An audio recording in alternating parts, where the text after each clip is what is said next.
خداحافظ رونالدو. هر فوتبالیستی یک خداحافظی دارد، حتی کریس رونالدو، بازیکنی که بیش از 2 دهه برای تیم ملی پرتغال جنگید، رکوردهای بیشمار شکست و الهام بخش میلیون ها نفر شد، دیشب با تیم ملی پرتغال خداحافظی کرد. از دستاوردهای رونالدو بخوام بهتون بگم، اولین بازی ملیش رو ایشون در سال 2002 انجام داد. همون زمان تبدیل شد به یکی از مهمترین مهره‌های تیم ملی فوتبال.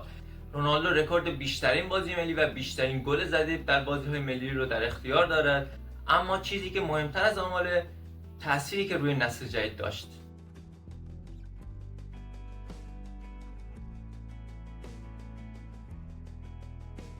از لحظات فراموش نشدنی رونالدو بخوام بگم خیلی اتفاقها هست، ولی مهمترینش قهرمانی سال 2016 بود. اگرچه که رونالدو در این بازی مصدوم شد، اما مانند یک مربی کنار زمین به بازیکن‌ها دلداری داد و در نهایت پرتغال اولین جام ملی خودش رو به دست آورد.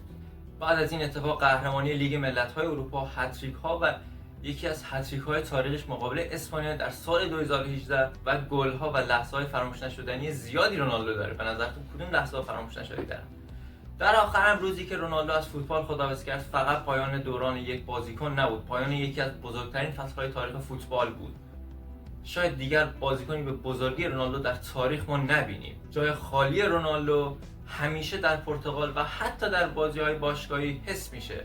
رونالدو ثابت کرد که با نظم و تلاش و پشتکاری میشه سالها و بیش از 2 دهه در رتبه اول فوتبال موند. نظرتون در مورد این اسطوره بدون تکرار چیه؟ حتما تو کامنت ها برام بنویسید.